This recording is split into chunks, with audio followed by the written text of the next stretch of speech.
یہ کیسے ہو سکتا ہے کہ ایک انسان جس نے خود سے لاتعداد وعدے کر رکھے تھے کہ کبھی وہ وقت نہیں آنے دے گا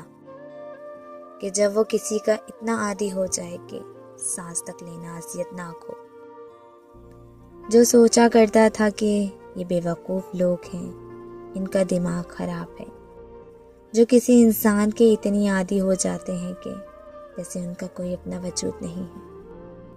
لیکن آج اس کے سمجھدار دماغ پر اس کا دل کہکے مار کر ہنس رہا ہے۔ کچھ لوگ کتنے خوش نصیب ہوتے ہیں جو اپنے جذبات، احساسات اور اپنے دل و دماغ میں چل رہی ہر بات کو ڈسکس کر لیتے ہیں، لوگوں سے شیئر کر لیتے ہیں۔ کتنا سکون مل جاتا ہوگا نا ان کو،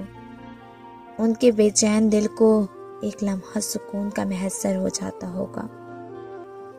اور کچھ لوگ اتنے بد نصیب ہوتے ہیں کہ وہ اپنی سوچوں سے لڑ لڑ کر مر جاتے ہیں، لیکن کسی کو کچھ بتا نہیں پاتے۔ اور افسوس یہ کہ دنیا ایسے لوگوں کو مضبوط انسان کہہ کر انہیں ان کے حال پہ چھوڑ دیتی ہے، اور وہ ایسے ہی سب کچھ اپنے اندر رکھ کر خود ختم ہو جاتے ہیں۔